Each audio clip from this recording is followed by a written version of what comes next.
Olá, nós saudamos as emissoras da Boa Vontade, estamos em conexão nacional com o quadro Religião de Deus, do Cristo e do Espírito Santo Responde. Hoje vamos falar sobre um tema sempre necessário, cada vez mais atual, nosso compromisso também com os cuidados com o meio ambiente, o nosso compromisso material, espiritual. Amanhã, 16 de março, é o Dia Nacional de Conscientização sobre as mudanças climáticas. E nós lembramos o que proclama as instituições da Boa Vontade de Deus, o que nos ensina o irmão Paiva Neto, criador da comunicação 100% Jesus.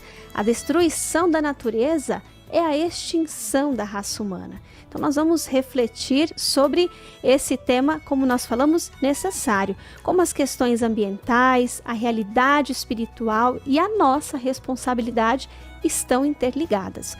Conosco aqui nos estúdios, para trazer esses esclarecimentos da religião do terceiro milênio, o irmão João Carlos de Carvalho, ministro, pregador da religião divina. Irmão João Carlos, Deus está presente. Viva Jesus, em nossos corações para sempre, irmã Sara, e todos que estão na audiência acompanhando o programa Comando da Esperança. A primeira pergunta que chega, irmão João Carlos, é de Carlos Fonseca, de Porto Alegre, Rio Grande do Sul. E ele traz essa seguinte questão.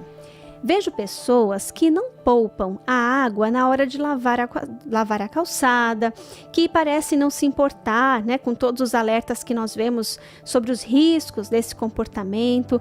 Quais as consequências espirituais do prejuízo que as pessoas causam ao meio ambiente e da indiferença que muita gente tem em relação a isso? Obrigado, irmão Carlos, pela sua pergunta, bastante importante e que a gente observa como algo muito sério a ser naturalmente identificado e uma postura nossa naturalmente diferente precisa acontecer. E é importante que compreendamos todos nós, e isso a religião do terceiro milênio a todo momento nos lembra, nos fala, é que este planeta não é nosso. Ele pertence a Deus e nos foi emprestado, portanto, por Deus como morada coletiva para que pudéssemos crescer, evoluir, cuidando dessa nossa casa. Imagine uma cena em que você conhece uma pessoa que muito te estima, que muito te ama e sabendo de repente das suas condições, das suas realidades, essa pessoa te convida a ir para a casa dela porque ela vai sair numa viagem e não tem muito tempo em relação à previsão, desse tempo para retorno, e ela entrega as chaves dessa casa à sua mão e diz, olha, pode ser que eu demore um pouco, mas eu volto. E enquanto você estiver dentro dessa casa, ela é sua. Até que eu volte, essa casa é sua. Como é que você vai cuidar dessa casa? Qual é o seu sentimento de empatia com relação a essa casa que não lhe pertence?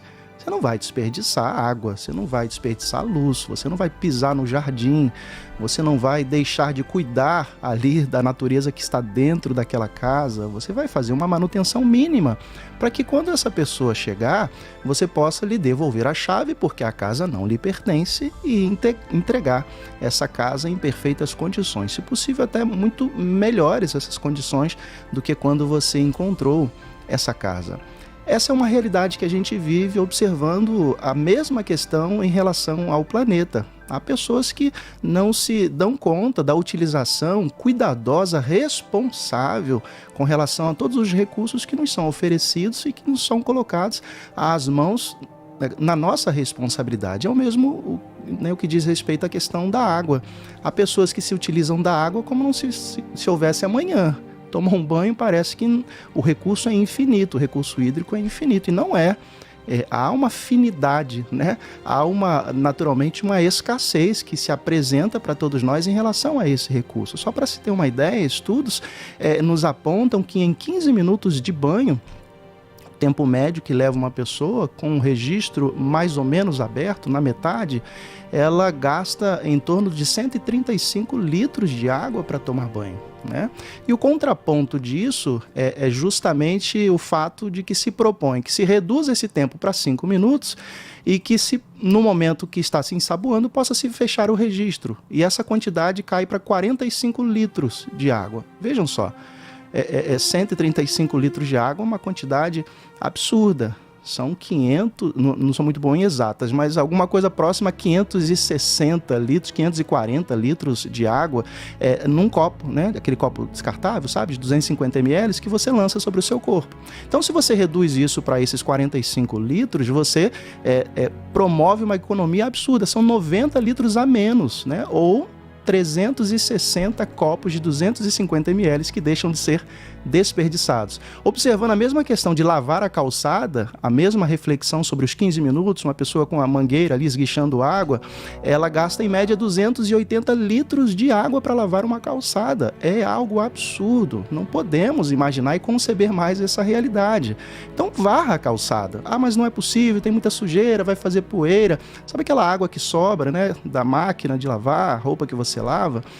Pega um balde d'água, né, e coloque, jogue naquela calçada e varra, mas não gaste essa quantidade de água, não dá mais para conceber essa realidade.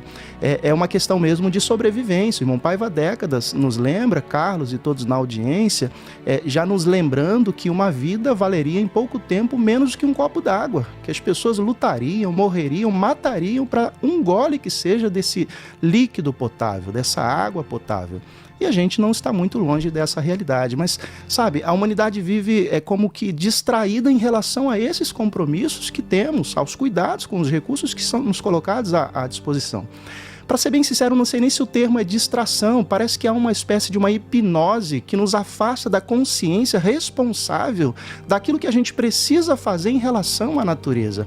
Um passeio que você dá, você vai, né, numa avenida, num shopping, às vezes um cesto de lixo está ali, a pessoa joga o papel de bala, de chocolate ou de um biscoito no chão e não percebe a gravidade que tem essa atitude, mas é só um papel de bala, mas multiplica isso por milhões de pessoas. Então, a gente precisa, de fato, retomar uma consciência denunciada pelo próprio Jesus, e a gente vai observar, porque não é de agora essa realidade que a gente vive, o Santo Evangelho do Cristo segundo Lucas, no capítulo 17, versículos 26 e 27, diz o seguinte, irmão Carlos e todos na audiência: e como aconteceu no tempo de Noé, assim ocorrerá nos dias do Filho de Deus.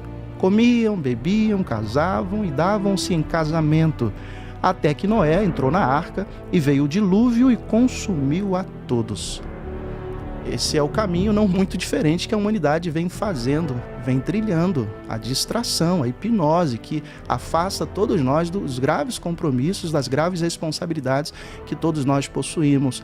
E o recurso hídrico é fundamental. Estudos já apontam, irmão Carlos, que hoje, né, aproximadamente 40% da população mundial já sofre impacto da escassez de água. E o irmão Paiva, no seu artigo Água e Escassez, no blog paivaneto.com, ele diz assim, após destacar uma notícia divulgada pela agência Lusa e veiculada pelo portal Boa Vontade, que fala justamente sobre esse tema, escassez de água e a responsabilidade de todos nós, ele escreve assim, o irmão Paiva: além dos investimentos governamentais, é preciso que haja por parte dos povos uma conscientização maior sobre o uso dos recursos hídricos.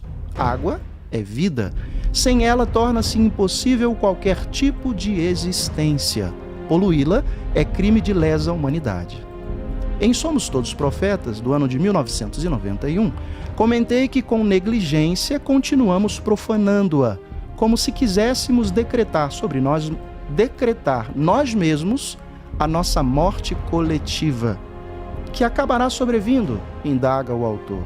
O precioso líquido, de forma potável, se tornará, por sua rareza, causada pela insanidade humana, mais um grave fator de guerra. Impeçamos que esse drama atinja o mundo todo. Administrar é realmente chegar antes. Essa, portanto, é a postura que o líder da religião do terceiro milênio nos convoca: chegar antes, agir de forma correta, mudar esse cenário que aí está e sermos nós os protagonistas desse modo de viver diferente em que o progresso da destruição parece tomar conta de uma consciência solidária. E as consequências espirituais dessa questão? A própria chegada nossa no mundo espiritual, aí nesse caso nós vamos ao encontro do dono da casa para lhe entregar a chave, quer dizer, o nosso compromisso, a nossa responsabilidade e a negligência, o remorso por não termos feito aquilo que deveríamos, por termos agido naquilo que nós não deveríamos ter feito, no que diz respeito a atitudes incorretas, equivocadas. E também, pelo menos 2 aspectos aqui sobre essas questões das consequências espirituais. O nosso retorno. Porque a gente vai reencarnar aonde? Salvo os espíritos de escola, os espíritos numa gradação muito maior, eles vão reencarnar em outros planetas mais evoluídos. Todos nós que aqui estamos, salvo exceções, vamos reencarnar nesse planeta. E o que nós vamos encontrar? Fruto, resultado das nossas sementeiras feitas agora. Então, é sempre tempo de mudarmos a nossa maneira de viver. Muito obrigada, irmão João Carlos. Inclusive, essas palavras agora nos levam a essa segunda questão. Ela está bem conectada, porque a Antônia Gonçalves de Niterói, Rio de Janeiro, obrigada, viu, Antônia, por sua participação, sua pergunta aqui. Ela destaca: vejo a natureza sendo tão prejudicada no mundo e penso nas gerações futuras, no que restará para elas, ainda mais sabendo do que dizem as profecias. E aí a dúvida dela: existirá mesmo um momento em que os espíritos que reencarnarem encontrarão situações extremamente difíceis na Terra? E ela destaca: eu me preocupo muito com os meus netos. Eu diria que não apenas vai acontecer, irmã Antônia, como já está acontecendo. Já está, né? A nossa estada aqui na Terra, quando a gente reencarnou nesse mundo, as situações foram muito mais desfavoráveis nesse contexto do que aqueles que encontraram os nossos pais, os nossos avós, os nossos bisavós. Os nossos filhos e os nossos netos, naturalmente, se depararão com situações ainda mais trágicas, muito mais difíceis e desfavoráveis para o seu desenvolvimento, para o crescimento seu, para o progresso aqui na Terra. Então, é salutar essa preocupação que a gente tem com as próximas gerações, com aqueles que darão continuidade à vida a este planeta. E a gente destacava ainda há pouco em relação à questão da água, né? Uma matéria publicada pelo jornal britânico The Guardian, isso mais ou menos há uns 4 anos, ele destacava, irmã Antônia, que mais de 5 bilhões de pessoas podem sofrer com a escassez de água até 2050, resultado das mudanças climáticas e aumento da demanda e contaminação da água. Então veja, é um prognóstico. É algo que está previsto, não é uma balela, não é uma conversa jogada fora. São previsões, perspectivas em relação ao nosso modo de viver, o que a gente tem construído e o que vai se apresentar para o futuro. Não é uma percepção pessimista, pelo contrário. Aliás, eu gosto muito da palavra do irmão Paiva, quando ele lembra o escritor inglês, William George Ward, quando ele diz que o pessimista queixa-se do vento. O otimista espera que ele mude e o realista ajusta as velas. E Irmão Paiva sempre nos convoca para que a gente possa ajustar as velas, melhorar o nosso comportamento, fazer caminhos novos e não ficarmos paralisados ante as situações que estão surgindo e muito menos deixarmos de ser protagonistas dessa questão toda. Então, a constatação científica sobre o aumento da temperatura em todo o planeta Terra é algo incontestável, está aí, está apresentado pela própria ciência, não dá para a gente refutar. E os frutos e os resultados disso ao longo de décadas a gente já também conhece, entre tantas outras, o aumento do nível do mar, o derretimento das geleiras, as tempestades em profusão em todo o planeta Terra, o volume de chuva muito grande, também da escassez em todas as partes do planeta. E quando a gente traz, irmã Antônia, para o aspecto do o que nos cabe, é evidente que todos nós temos responsabilidades. Governos, empresas privadas, setor público, associações, igrejas, sindicatos, todos nós temos responsabilidades. Mas quando a gente traz para o aspecto do indivíduo, são questões até simples, simplórias em relação ao que a gente precisa fazer, não é? Diminuir o consumo de água, de luz, diminuir a quantidade de vezes que a gente se utiliza do carro, do veículo, a gente ajudar ali na questão da separação seletiva do lixo, né? E como a maior parte do lixo, pelo menos no Brasil, ele é proveniente dos restos de comida, então uma excelente maneira da gente evitar o desperdício é justamente nos organizarmos melhor na hora de ir ao supermercado, né? O que a gente precisa de fato comprar, se não precisa, não compra. E outra, uma questão bem básica, as donas de casa saberão muito melhor falar sobre isso, mas aprender receitas simples que você possa reutilizar as sobras de alimento. São questões simples e que estão em nossas mãos e é sempre possível a gente contribuir. Não pode a gente achar que está tudo perdido, que está tudo realmente fora de qualquer possibilidade de correção, ou a pessoa até diz, é melhor passar para o outro lado porque esse planeta não deu certo. E a gente retoma o mesmo ponto. A gente reencarna aonde? a gente volta para onde? Para esse planeta. O que nós estamos semeando? O que a gente está deixando aqui de resultado para as futuras gerações, né? Porque somos nós amanhã que vamos voltar e certamente precisamos melhorar o nosso comportamento agora. E irmão Paiva nos convoca a refletir sobre isso, irmã Antônia. Agora, eu quero destacar o livro As Profecias Sem Mistério, a versão que eu tenho aqui em minhas mãos é a versão Pocket, a página 217, no subtítulo Sexto Selo, o autor escreve assim.